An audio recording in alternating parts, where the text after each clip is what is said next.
Bonsoir les magiciens, c'est Jiba pour la suite des previews des Ténèbres sur Innistrad. Une news, une vidéo.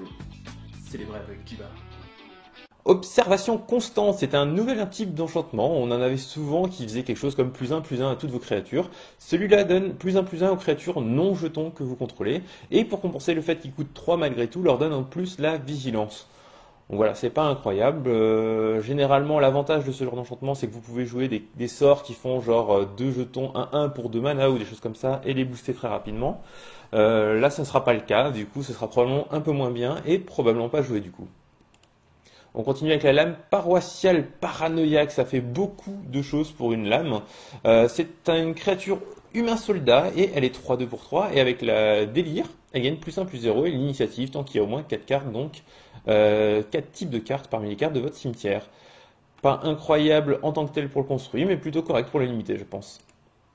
Confirmation des soupçons, donc vous en aviez, nous en avions, tout le monde avait des soupçons. Tout le monde a quelque chose à cacher d'ailleurs d'après la carte. Ça contre le sort ciblé pour 5 mana et du coup ça enquête 3 fois. Scribe Maniac, alors lui il fait partie d'une série de cartes, ce qu'on appelle un cycle de cartes. Donc les cycles de cartes en général c'est quand il y a 5 cartes qui font un effet un peu dans le même genre dans 5 couleurs. Par exemple on a les commandements dans dans les dernières extensions dans le bloc de Cannes, donc le commandement blanc-vert, le rouge-vert, etc. C'est tous des cartes qui ont plusieurs effets et on va en choisir deux parmi les trois. On a des cycles de cartes à 1 mana, à 2 mana dans plusieurs extensions. Ici, on a un cycle d'Unco qui ont chacun un effet d'arrivée en jeu, mais qui en plus, si vous activez le délire, ont un effet à l'entretien de chaque adversaire, ou à chaque entretien en général, je crois. Ici, c'est l'adversaire, mais je crois que c'est pas le cas pour toutes. Donc ici, ce qu'elle fait, c'est que quand elle arrive sur le champ de bataille, chaque adversaire met les 3 cartes du dessus de sa bibliothèque dans son cimetière, et avec le délire, vous allez pouvoir faire ça au début de l'entretien de chaque adversaire. Donc, un petit retour pour les multijoueurs qui sont derrière la caméra. Ça meule chaque adversaire, et ce, à chaque entretien de chaque adversaire. Ah non, ok, ça meule chaque adversaire en arrivant, et ensuite ça meule l'adversaire dont c'est le tour. Bon. Bienvenue au Bercail. J'aime pas trop le nom de la carte, ça sonne un peu bizarre, mais ça contrôle une créature d'endurance inférieure ou égale à 2. Donc ça touche quand même pas grand chose. Et si vous avez payé le coup de folie plutôt que 2 bleus et 2 incolores, vous allez pouvoir contrôler une créature dont l'endurance est inférieure au coup de folie, inférieure ou égale au coup de folie que vous avez payé. Donc si vous avez payé 2 bleus et 5, vous allez pouvoir contrôler un rhinocéros de siège. Ça ne sera bientôt plus utile, mais c'est bon à savoir. Fielleux ricanant, alors c'est une 2-1 pour 2, un rouge, un générique. Il fait partie du cycle dont je parlais tout à l'heure, donc lui quand il arrive sur le champ de bataille, il inflige une blessure à chaque adversaire, et avec le délire au début de l'entretien de chaque adversaire, donc si vous avez le délire, il inflige une blessure à ce joueur. Tanneur obsessionnel, c'est un genre de personne qui crée des habits de peau, donc un tanneur. Il est 1-1 pour 2. Quand il arrive sur le champ de bataille, vous mettez un marqueur +1/+1 sur la créature ciblée et au début de l'entretien de chaque adversaire. Ah oui, du coup, c'est sur lui que je doutais, donc c'est tout le temps chaque adversaire. Mettez un marqueur +1/+1 sur la créature ciblée, donc la troisième des 5 cartes du cycle. On va voir les 5 aujourd'hui, vous inquiétez pas, il n'y aura pas de suspense insoutenable. Deuxième récolte, un éphémère plutôt intéressant puisque pour 2 verts et 2 génériques, vous allez pouvoir mettre un jeton, une copie de chaque jeton que vous avez en jeu. Donc on dit bien un jeton et on parle de permanent, c'est-à-dire que par exemple les jetons comment on appelle ça, mince, les indices que vous avez, qui sont des jetons, qui sont donc des artefacts et donc des permanents, vous allez pouvoir faire des copies de vos indices aussi. Je ne sais pas si ça va être très utile, honnêtement pour l'instant j'ai pas l'impression, mais ça pourrait faire des choses intéressantes. Traqueuse infatigable, une 3-2 pour 3, humain éclaireur. Quand elle arrive sur le champ de bataille sous votre contrôle, vous enquêtez, donc vous créez un jeton d'indice, et à chaque fois que vous sacrifiez un indice, vous pouvez mettre un marqueur +1/+1 sur la traqueuse infatigable. Donc elle grossit pendant que vous piochez, c'est plutôt agréable. Contempler l'au-delà. Alors déjà, le dessin, il est complètement ouf. Je ne sais pas s'il est en train de contempler l'au-delà, mais à mon avis, ça va mal finir pour la personne qui est sur ce petit caillou.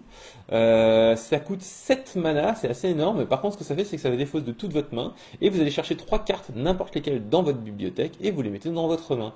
Euh, alors, je ne sais pas si ça aura quelque chose d'incroyable à faire avec. J'imagine que si vous jouez, je ne sais pas, genre Show and Tell, Into, le machin qui fait, vous pouvez jouer tous les sorts de votre main gratuitement, vous allez le chercher, vous allez chercher deux autres sorts, plus un troisième comme ça, plus le troisième sort que vous allez chercher, c'est lui, vous allez jouer les deux autres sorts, vous allez rejouer lui pour les combos infinis, etc. Ça va être rigolo.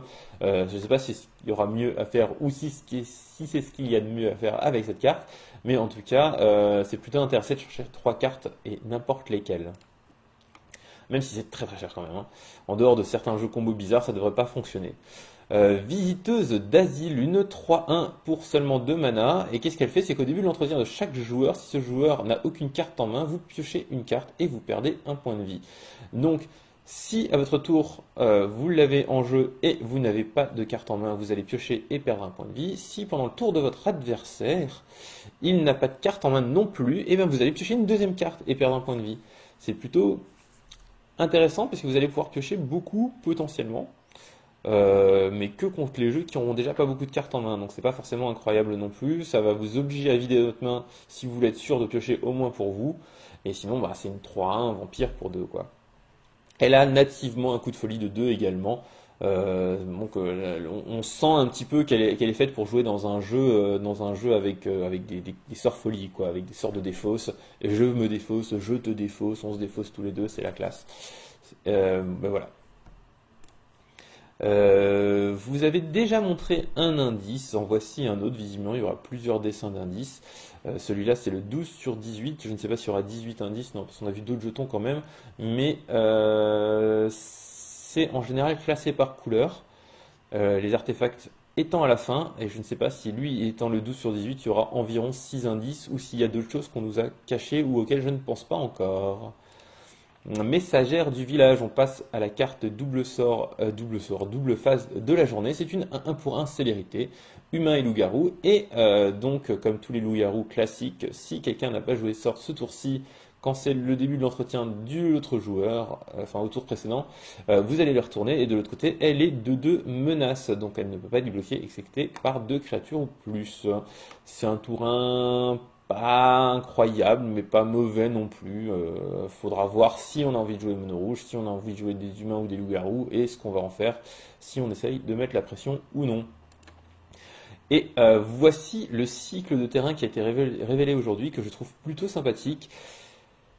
J'ai du mal un petit peu à les classer par rapport à tous les terrains qu'on a actuellement. Je pense que c'est en dessous des landes M10, ceux qui arrivaient en jeu engagé, sauf si vous aviez déjà deux terrains basiques dans les bons types. Donc la ville portuaire, c'est le blanc-bleu, donc on en a 5 dans toutes les couleurs alliées. Il arrive en jeu engagé, mais vous pouvez révéler une carte de plaine ou d'île de votre main, et si vous le faites, il arrive en jeu dégagé. Et il ajoute du blanc ou du bleu.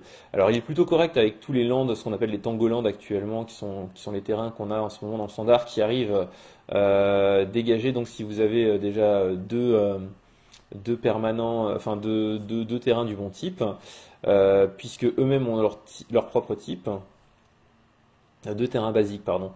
Mais par contre, ils font des couleurs alliées comme ces terrains-là. Donc on a vraiment des manabases qui semblent être faites pour jouer bicolore. Et à côté de ça, on a des manlands qui se transforment, donc les terrains qui se transforment en créatures, qui sont toutes de couleurs opposées. Et je crois que les terrains Onco qu'on a vu l'autre jour étaient de couleurs opposées également.